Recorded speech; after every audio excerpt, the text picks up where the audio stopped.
ngasiगी vlog sidi aigi iPhone 12 Pro jigi matang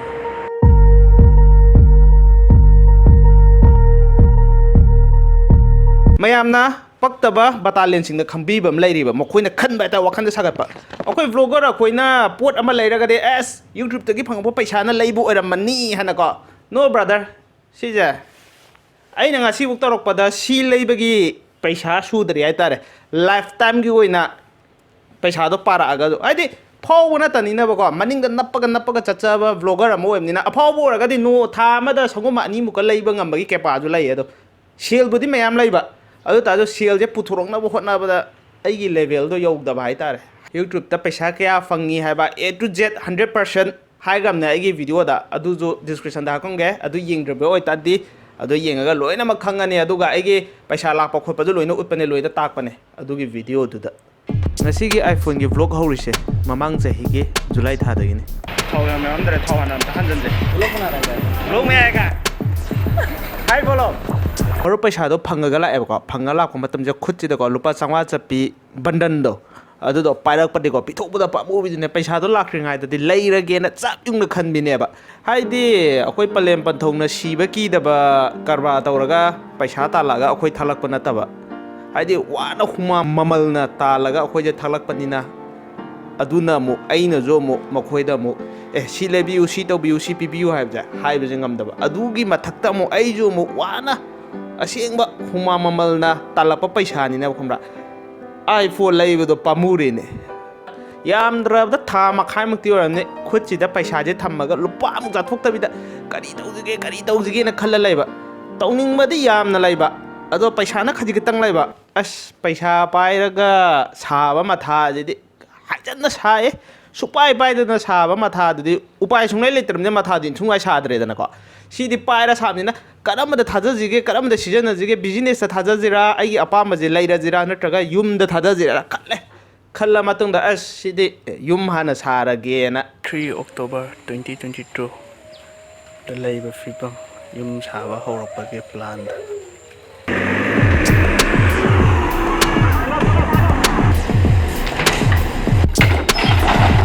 da sajeng namngri ne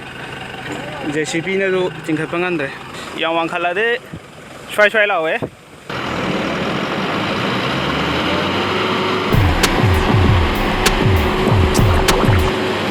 yumgi foundation hori je target che 80000 ne ba aina maru paisa phangi je sa matam da 60000 na kona ni sine ba aina khali je yam thina paisa changdaba mong da ni ko sai je ekta paka da na te laiwe an wi mong da sa ge bai khan bai plan da ne ba do sum changpa dina 95 across tok sale ba udagi upai laite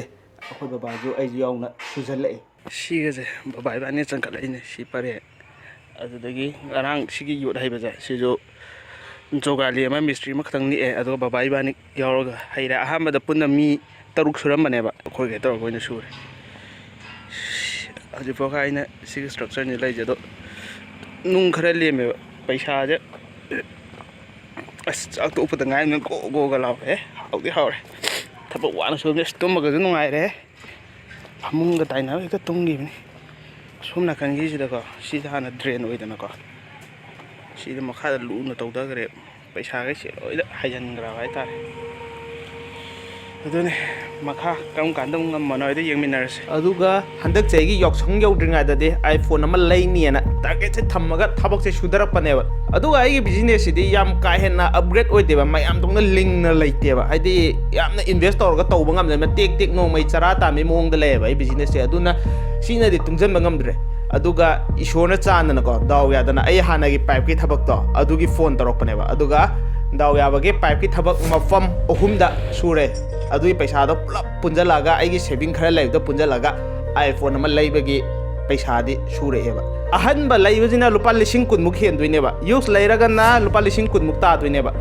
oi lexa thagalak pa iPhone use yon ba kambu ga aina message tha da ba leitram ne mokoi mi reply pirak taram ne la sa di shaw da na mokoi je adi oroi khai mi ne na si aseng mane ngona thokba thodok ne aduga finally iPhone 12 Pro use tani ko ahan badi leibangam 12 Pro si ma chu je iPhone ja nan nong na pai no khang di moi ke ro ma di ha ne do ko di blue ma chu je lai re aduga finally iPhone amdi paibadi fange